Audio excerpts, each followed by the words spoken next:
Il est 13h lorsque Laurent Gbagbo arrive ce samedi à l'Hôtel Ivoire pour le lancement officiel de son nouveau parti, le PPA, entendez Parti des peuples africains.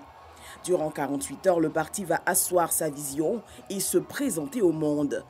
Le président Laurent Gbagbo a décidé, le 9 août dernier, de faire don de sa personne en ouvrant une nouvelle page de l'histoire politique de notre pays, en portant sur les fonds baptismaux un nouvel instrument politique au service de la Côte d'Ivoire et de l'Afrique. Venus soutenir ce lancement, plusieurs partis et organisations politiques de gauche, bien représentés à leur côté le RHDP, en bouche des mots-clés unité, fraternité.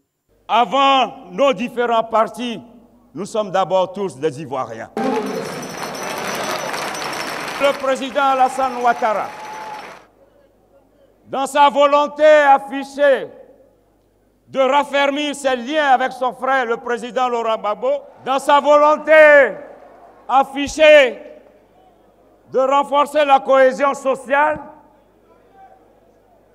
m'a donc demandé de conduire une délégation pour venir témoigner, pour venir apporter notre soutien à la création de ce nouveau parti.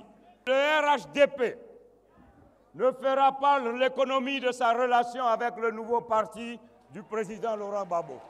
La naissance de ce parti se veut outre mesure signe de la vitalité de la scène politique ivoirienne et de la dynamique de la démocratie dans le pays. Une chance pour le continent.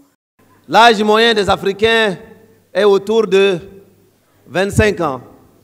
L'âge moyen des dirigeants africains est autour de 67 ans. Dans une sorte un peu de dialogue intergénérationnel, je suis venu vous dire, président Gbagbo, transmettez-nous l'essentiel que vous avez et faites en sorte qu'avec vos autres collègues, le président Ouattara, le président Bédié, mais les autres aussi, faites en sorte de laisser à cette Afrique l'essentiel de vous, débarrasser de vos erreurs, de manière à ce que vous allez nous laisser soit le meilleur de ce que vous avez. Transmettez-nous cela. Pour le président du Congrès, c'est aujourd'hui le temps de passer à une autre étape, celle de construire. La cérémonie de clôture du dit Congrès est prévue ce dimanche à Abidjan.